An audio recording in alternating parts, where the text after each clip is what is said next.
Om Swastiastu. Assalamualaikum warahmatullahi wabarakatuh. Shalom Namo Buddhaya. Salam sejahtera bagi kita semua. Salam harmoni. Halo semuanya, perkenalkan saya Niputu Yuninarta Dewi dengan NIM 19130311003 dari Prodi Pendidikan Kimia Fakultas MIPA Universitas Pendidikan Ganesha. Pada kesempatan kali ini, saya akan memaparkan hasil jawaban ujian akhir semester praktikum kimia organik.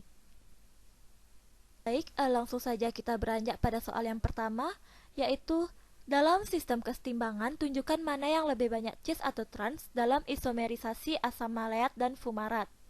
Untuk pembahasannya yaitu, asam maleat merupakan isomer cis dari asam butenadioat, sedangkan asam fumarat merupakan isomer trans dari asam butenadioat. Titik leleh asam fumarat jauh lebih tinggi daripada asam maleat karena asam fumarat dapat membentuk ikatan hidrogen antarmolekuler, sehingga interaksi antar molekul asam fumarat lebih susah untuk dilepaskan dan mengakibatkan titik leleh asam fumarat lebih tinggi daripada asam maleat. Sedangkan asam maleat membentuk ikatan hidrogen intramolekuler, sehingga molekul-molekul asam maleat lebih mudah lepas dan mengakibatkan titik leleh asam maleat lebih rendah daripada asam fumarat.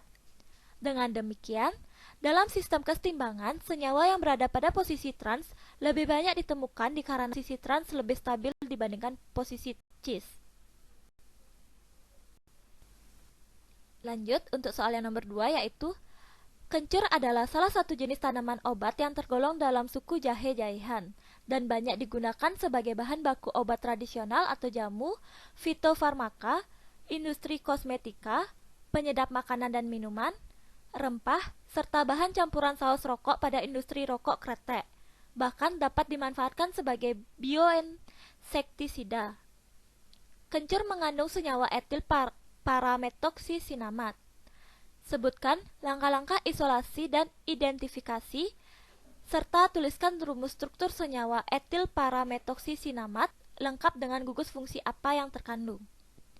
Untuk pembahasan pada soal yang nomor 2 yaitu, isolasi senyawa etil parametoxisinamat pada rimpang kencur dapat diperoleh dengan menggunakan teknik ekstraksi solet dengan pelarut dietil ether atau N-pentana. Ekstraksi solet merupakan metode pemisahan yang melibatkan pemindahan substansi dari fase material ke dalam fase lainnya dan kedua fase tidak saling melarutkan. Ekstraksi solet ini merupakan metode yang paling umum digunakan untuk memisahkan bahan alam yang terdapat dalam tumbuhan dengan menggunakan pelarut yang dapat melarutkan ingin dipisahkan.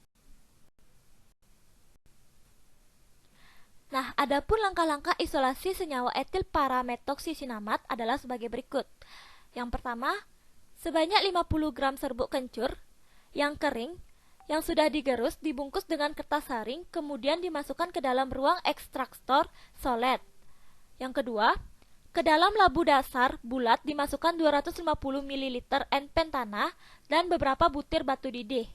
Kemudian alat solet dipasang dan dilengkapi dengan pendingin reflux.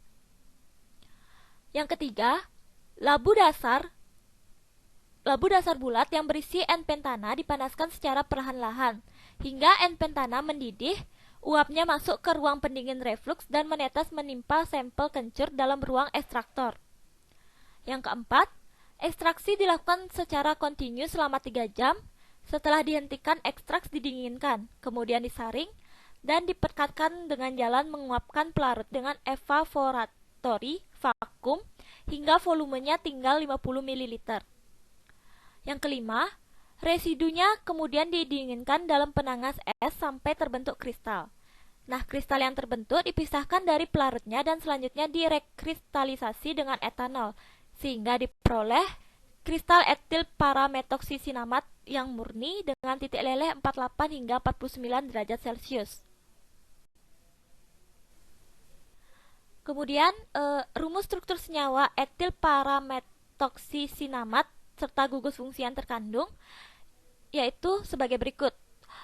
Untuk rumus struktur senyawa etil parametoxisinamat dapat dilihat pada gambar yang tertera pada slide. Kemudian Etil parametoksisinamat ini adalah suatu ester yang mengandung cincin bensena dan gugus metoksi yang bersifat nonpolar serta mengandung gugus karbonil yang mengikat etil yang bersifat agak polar, menyebabkan senyawa ini mampu larut dalam beberapa pelarut dengan kepolaran yang bervariasi. Selanjutnya untuk soal yang nomor 3 yaitu berikut adalah salah satu contoh reaksi sintesis suatu senyawa organik yang mana gambarnya dapat dilihat pada slide. Kemudian tuliskan yang pertama jenis reaksinya, kemudian yang kedua mekanisme reaksi yang mungkin terjadi.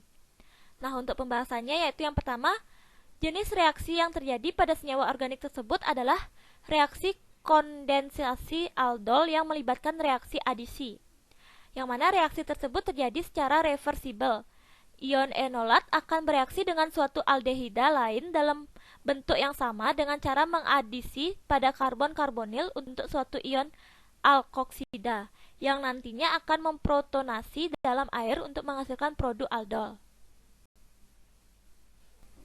Kemudian yang kedua, mekanisme yang mungkin terjadi adalah sebagai berikut.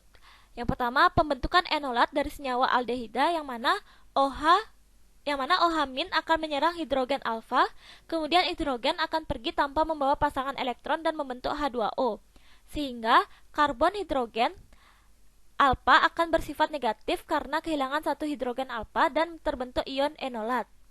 Yang kedua, enolat akan menyerang aldehid yang lain, yang mana pada tahap ini terjadi proses adisi, yaitu penambahan senyawa kecil atau lebih untuk membentuk senyawa yang lebih besar, tanpa menghilangkan senyawa lainnya dan terbentuk ion alkoksida yang bermuatan negatif.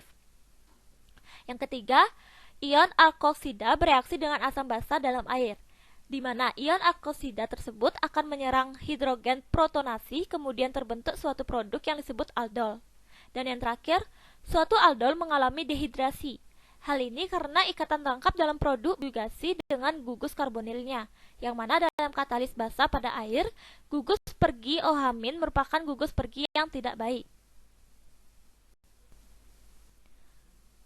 Kemudian untuk soal yang nomor 4 yaitu berikut adalah mekanisme reaksi dalam senyawa organik yang mana gambarnya dapat dilihat pada slide. Untuk pertanyaannya yaitu yang pertama, sebutkan jenis reaksi. Kemudian yang kedua, jelaskan mekanisme reaksi tersebut. Dan yang ketiga, jelaskan katalis yang digunakan. Untuk pembahasan yang pertama, yaitu jenis reaksi pada soal organik tersebut adalah reaksi pembentukan sikloheksana dari sikloheksanol. Kemudian yang kedua, mekanisme reaksinya adalah sebagai berikut. Pasangan elektron pada atom O, gugus hidroksi, menyerang H+ dari ionisasi asam fosfat, sehingga akan terbentuk atom O bermuatan positif yang mengikat dua atom H.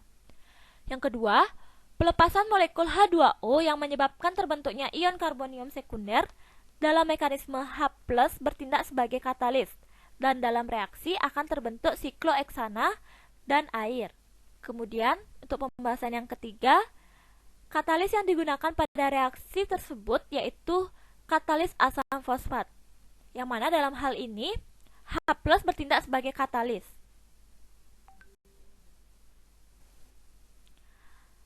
Lalu untuk soal yang nomor 5 yaitu jelaskan reaksi berikut adalah dengan melibatkan proses disproporsionasi aldehida tanpa hidrogen pada posisi alfa yang diinduksi oleh basa.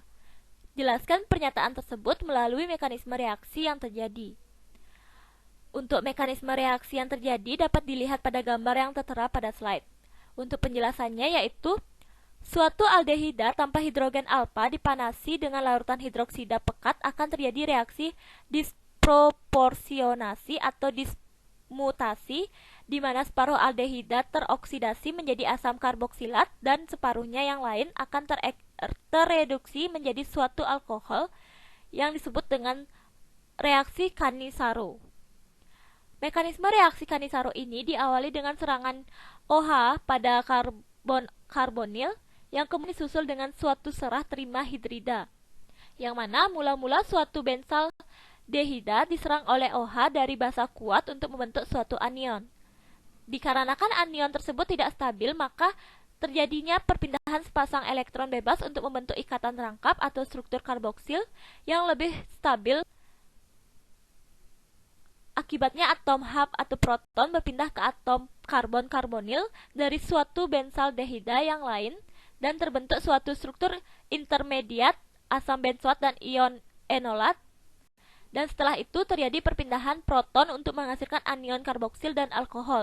Ion benzoat terlarut dalam lapisan air, sedangkan bensil alkohol terlarut dalam ether. Lanjut untuk soal yang nomor 6. Etanol merupakan senyawa organik yang berhasil dari pengubah glukosa oleh Saccharomyces cerevisiae. Untuk meningkatkan kadar alkohol, maka dilakukan destilasi. Gambarkan rangkaian alat destilasi sederhana dengan posisi termometer yang tepat dan benar untuk mengukur titik didih zat cair dalam jumlah banyak. Ditinjau dari penggunaan energi, mana yang lebih efisien, mendestilasi di daerah pegunungan atau di tepi pantai. Mengapa demikian? Nah, untuk penjelasan pada soal nomor 6 ini yaitu untuk gambar rangkaian alat destilasi sederhana dengan posisi termometer yang tepat dan benar untuk mengukur titik didih zat cair dalam jumlah banyak dapat dilihat pada gambar yang tertera pada slide. Untuk penjelasan mendestilasi yang lebih efisien yaitu destilasi merupakan metode pemisahan yang didasarkan atas perbedaan kecepatan dan kemudahan menguap.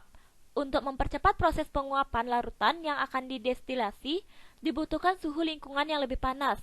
Nah, oleh sebab itu, bila ditinjau dari penggunaan energi, mendestilasi larutan di tepi pantai dikatakan lebih efektif dibandingkan mendestilasi di daerah pegunungan. Tersebut dikarenakan suhu di tepi pantai relatif lebih tinggi sehingga dapat membantu proses penguapan larutan yang didestilasi menjadi lebih cepat.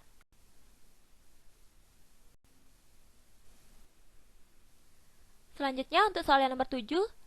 Suatu sampel diambil dari suatu endapan di dasar Samudra Atlantik. Endapan itu berwarna biru keputihan. Jika Anda diminta untuk menganalisis apakah endapan itu material organik atau bukan, maka jelaskan langkah-langkah yang Anda lakukan di laboratorium, sehingga dapat mengambil kesimpulan yang tepat. Untuk pembahasan pada soal yang nomor 7 yaitu, senyawa organik selain mengandung karbon dan hidrogen, kemungkinan juga mengandung unsur lain seperti oksigen, nitrogen, belerang, dan halogen. Nah, untuk menganalisis apakah endapan tersebut merupakan material organik atau tidak, perlu dilakukan beberapa uji dengan berbagai macam reaksi sebagai berikut. Yang pertama, menentukan titik leleh, titik didih, dan indeks bias.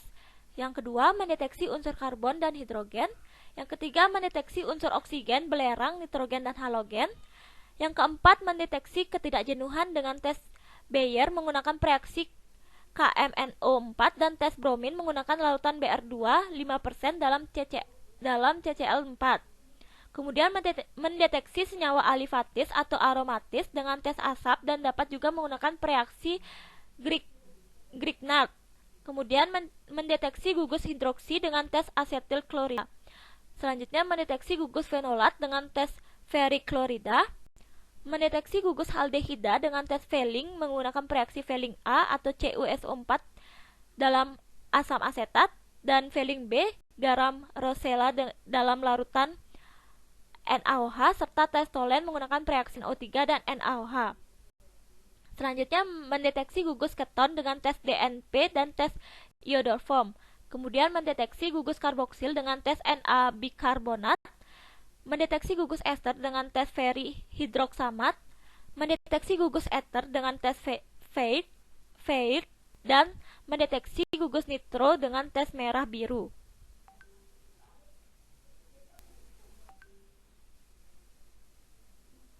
Selanjutnya untuk soal yang nomor 8 yaitu suatu eksperimen yang berwarna kuning dari suatu spesimen yang berwarna kuning dari kawah gunung berapi merupakan sisa rambut suatu hewan. Untuk mendeteksinya nitrogen, belerang, dan halogen ada penambahan logam natrium. Namun kelebihan natrium harus diusir dengan etanol. Jelaskan mengapa demikian. Untuk pembahasan pada soal nomor 8 yaitu kelebihan natrium harus diusir dengan etanol. Hal ini dilakukan dengan tujuan untuk meminimalisir kandungan natrium di dalam larutan agar tidak menimbulkan hal berbahaya yang terjadi. Karena natrium merupakan logam yang sangat reaktif. Nah, apabila natrium masih terdapat di dalam larutan akan menyebabkan adanya ledakan saat pemecahan tabung reaksi yang berisi natrium dalam air suling. Selanjutnya untuk soal yang nomor 9 yaitu untuk menentukan halogen yang ada, maka endapan yang didapatkan dilarutkan dalam larutan NH4OH berlebih. Apa fungsi NH4OH? Untuk pembahasannya yaitu untuk menentukan halogen yang ada, maka endapan yang didapatkan dilarutkan dalam larutan NH4OH berlebih.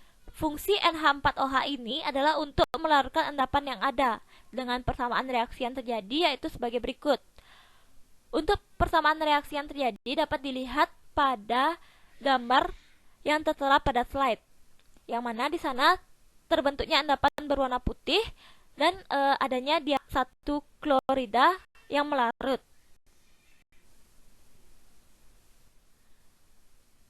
Kemudian untuk soal nomor 10 yaitu selain dengan uji asap, dengan reaksi apakah senyawa alifatis dapat dibedakan dari senyawa aromatis? Untuk pembahasannya yaitu senyawa alifatis selain dengan uji asap dapat pula dibedakan dari senyawa aromatis dengan menggunakan reaksi Marquis. Yang mana pada saat menggunakan reaksi Marquis ini, zat yang akan diuji dilarutkan dengan larutan H2SO4 dalam tabung reaksi. Kemudian tabung reaksi tersebut ditambahkan dengan larutan formalin encer.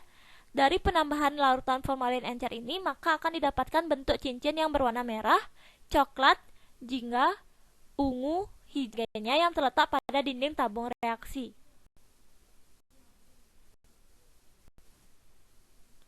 Selanjutnya untuk soal nomor 11, jelaskan metode yang digunakan untuk isolasi minyak atsiri dari bunga kenanga. Pembahasannya yaitu metode yang digunakan untuk isolasi minyak atsiri dari bunga kenanga adalah penyulingan destilasi uap, yang mana tahap pertama yang dilakukan adalah memasukkan air ke dalam labu Erlenmeyer 1 dan dipanaskan dengan menggunakan spiritus Bunsen agar menghasilkan uap. Sedangkan untuk bahan baku dimasukkan ke dalam labu Erlenmeyer 2. Kemudian tahap kedua, labu Erlenmeyer dihubungkan dengan selang plastik untuk mengalirkan uap dari tabung Erlenmeyer 1 ke labu Erlenmeyer 2. Uap dan minyak kenanga yang keluar dari ketel suling dialirkan ke gelas kimia. Untuk waktu penyulingan dihitung mulai tetes pertama dari kondensat. Kemudian minyak yang ada di gelas kimia dipisahkan dari air suling dengan menggunakan corong pemisah. Selanjutnya untuk soal yang terakhir yaitu soal nomor 12. Jelaskan teknik isolasi kafein dari kopi. Untuk penjelasannya yaitu teknik isolasi kafein dari kopi dilakukan dengan menggunakan metode ekstraksi reflux, yang mana teknik reflux merupakan teknik pemanasan larutan menggunakan pendinginan, dan teknik ekstraksi merupakan teknik yang didasarkan pada perbedaan kelarutan masing-masing senyawa, yang mana zat larut terdistribusi atau bahan yang akan dipisahkan di antara kedua lapisan berdasarkan atas kelarutan relatifnya. Nah, adapun tahap-tahap prosedur yang dilalui dalam pengisolasian kafein dari serbuk kopi ini, diantaranya yang pertama, pada labu dasar bulat dicampurkan sebanyak 20 gram kopi halus dengan aquades sebanyak 350 ml. Yang kedua, campuran direflux dan dipanaskan selama 25 menit. Kemudian dalam keadaan panas, campuran disaring menggunakan corong Bunner. Dan apabila penyaringan dilakukan dalam keadaan dingin, maka kafein akan kembali mengendap dan pada akhirnya akan menyebabkan kafein tertinggal pada residu. Yang mana hasil saringan atau filtratnya tetes demi tetes ditambahkan timbal asetat hingga terbentuknya endapan. Dan yang ketiga, menyaring kembali dengan menggunakan corong Bunner, kemudian filtratnya dimasukkan ke dalam corong pisah. Keempat, mengekstraksi sebanyak 3 kali menggunakan sebanyak 25 ml kloroform. Kelima, hasil ekstraksi dicampurkan kemudian ditempatkan pada cawan penguap lalu diuapkan dan disublimasi sampai terbentuknya kristal. Nah, setelah memperoleh kristal, lalu diuji titik lelehnya dan ditimbang.